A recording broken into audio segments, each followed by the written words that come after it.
Buenas tardes, compañeros y profesor.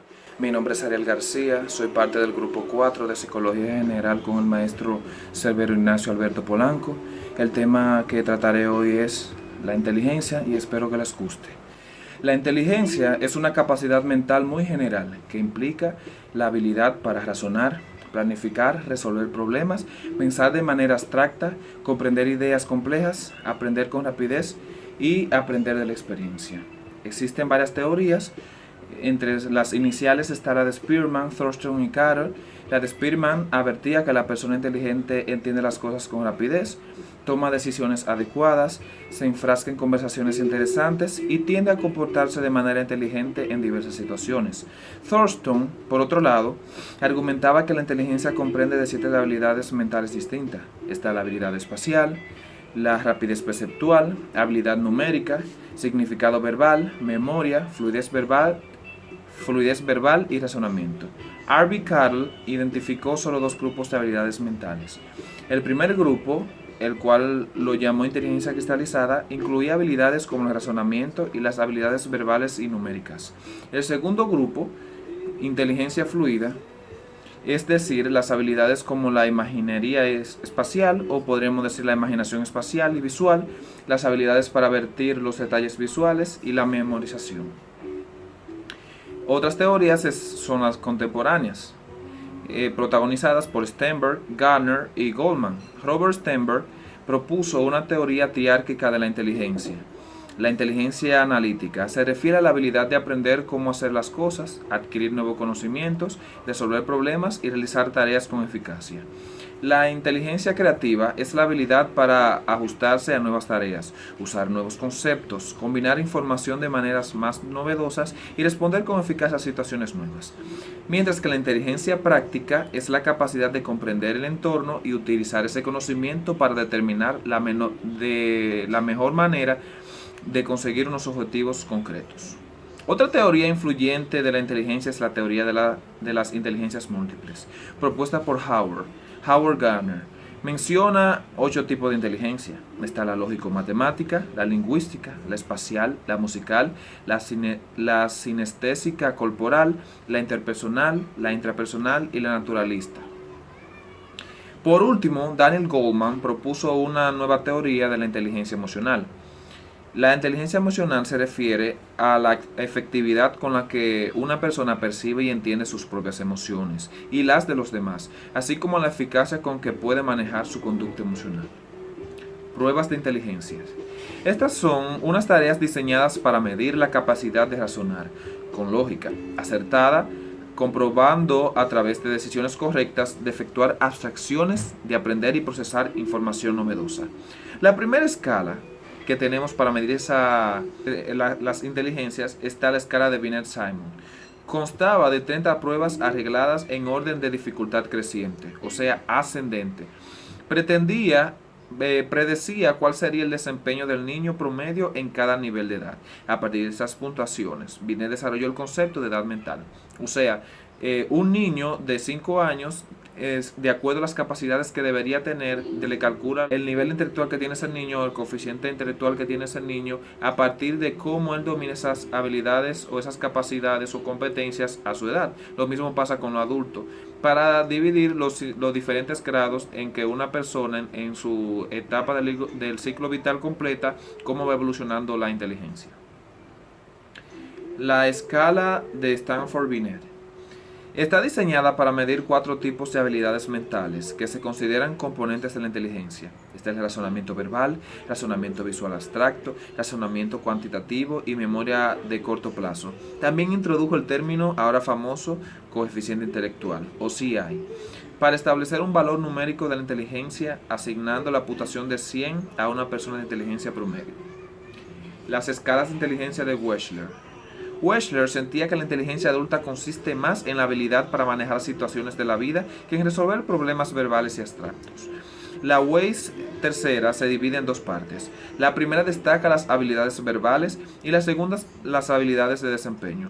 Todas las pruebas requieren una respuesta verbal.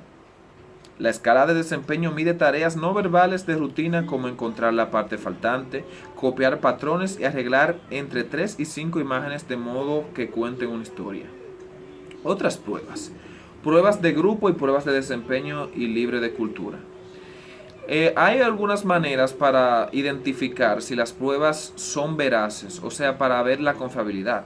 Entre esos tipos de parámetros que se han elegido para verificar qué tan creíble puede ser una prueba está la confiabilidad. Los psicólogos entienden la seguridad y consistencia de las puntuaciones arrojadas por una determinada prueba. O sea, si una semana obtiene una puntuación de 110 en una prueba de inteligencia y en la otra semana después califica 60 en la misma prueba o una equivalente, algo está mal. También otro criterio es la validez. Se refiere a la capacidad de la prueba para medir lo que pretende medir. O sea, la validez del contenido. Se refiere al grado o intensidad en que los reactivos de la prueba representan el conocimiento de las actividades que se están midiendo. Está la validez relacionada con el criterio. Otra forma de medir la validez es una prueba en determinar el grado en que se correlaciona con las medidas aceptadas de lo que se está probando. Críticas a las pruebas de inteligencia. Muchos críticos creen que las pruebas de inteligencia solo evalúan un conjunto muy limitado de habilidades: comprensión verbal pasiva, la habilidad para seguir instrucciones, sentido común y actitud escolar. Por eso más adelante veremos cómo hay un poco de versus, si se puede llamar, entre lo que representa la medición de una inteligencia ya sea más orientada a lo creativo y una inteligencia orientada más a lo físico o una inteligencia más orientada a lo intelectual. ¿Qué determina la inteligencia? Los estudios con gemelos demostraron que incluso cuando estos crecieran en ambientes radicalmente diferentes, los mismos vivieron durante 9 meses críticos dentro de la misma madre y sus experiencias prenatales fueron prácticamente idénticas. Otra evidencia que favorece a la genética: se ha encontrado que la puntuación del CI de los niños adoptados es más similar a la de sus madres biológicas que la de las madres que están criando.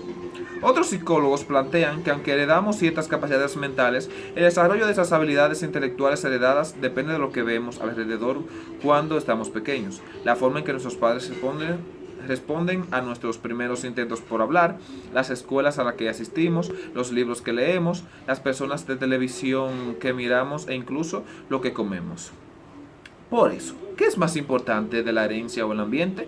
Tanto la herencia como el ambiente tienen efectos importantes en las capacidades mentales. Las investigaciones con gemelos han demostrado que el 55% de la inteligencia está determinada por la genética. Este componente genético determina el límite superior de la inteligencia en una persona, es decir, la inteligencia máxima en la que puede llegar. Pero el entorno determina si esa persona alcanzará de verdad ese nivel máximo. Capacidades mentales y diversidad humana. El género. En el 1974, las psicólogas Eleanor McCovey y Carol Jacklin publicaron una revisión de las investigaciones psicológicas sobre diferencias de género. No encontraron ninguna diferencia entre hombres y mujeres en la mayor parte de los estudios que examinaron. Sin embargo, aparecieron algunas diferencias en las capacidades cognitivas. Las niñas tendían a exhibir mayor habilidad verbal y los niños tendían a mostrar mayores habilidades espacial y matemática. En la cultura. En una serie de estudios exhaustivos, un equipo de investigadores encabezados por Harold Stevenson analizaron las diferencias entre el desempeño académico entre miembros de varias culturas. Se estableció que el desempeño de los niños de diferentes culturas eran en efecto diferentes. Una explicación propuesta por un equipo de Stevenson sugería que las actitudes culturales hacia la capacidad y el esfuerzo podrían ser en parte responsables. Extremos de la inteligencia. La puntuación promedio de las pruebas de inteligencia es de 100. Casi un 70% de la población obtiene puntuaciones del CI entre 85 y 115. Y la totalidad, salvo un 5%, obtiene puntuaciones del CI que caen entre 70 y 130. Ahora nos concentraremos en los individuos que califican en los dos extremos de la inteligencia: personas con retardo mental y personas con inteligencia excepcional. Retardo mental. Por lo general, se considera que una persona sufre retardo mental cuando su funcionamiento intelectual es inferior al coeficiente intelectual de 70-75, cuando presenta limitaciones significativas en 2 o más áreas de las habilidades adaptativas. Entre las razones por las que una persona puede padecer retardo mental están las anomalías cromosómicas, ambientales, metabólicas, nutricionales, tóxicas, traumatismos y otras causas que son inexplicables. El talento excepcional.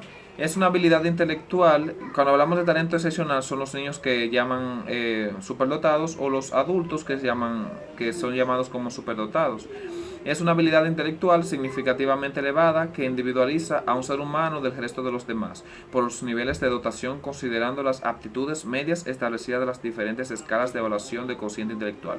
O sea, si el individuo normal promedia de 70 a 115 o de 85 a 115 y esta persona supera los 130, 140, ya se le considera con una habilidad intelectual significativamente elevada. Creatividad. Es la capacidad de generar nuevas ideas o conceptos, de nuevas asociaciones entre ideas y conceptos conocidos, que habitualmente producen soluciones originales. Algunos investigadores creen que la creatividad es simplemente un aspecto de la inteligencia, aunque algunos psicólogos creen que la creatividad es un aspecto de la inteligencia, pero la mayoría de las pruebas de CIA no miden la creatividad, y muchos investigadores en el área de las habilidades cognitivas argumentarían que la inteligencia y la creatividad no son lo mismo. Pruebas de la creatividad. La medición de la creatividad plantea problemas especiales. Como la creatividad implica respuestas originales a las situaciones, en lugar de medir una respuesta predeterminada a un problema, se pide al examinado que piense en tantas respuestas como sea posible. Las puntuaciones se basan en el número y la originalidad de las respuestas de la persona. Hasta aquí ha sido mi exposición, espero que le haya sido de agrado y pasen feliz resto del día.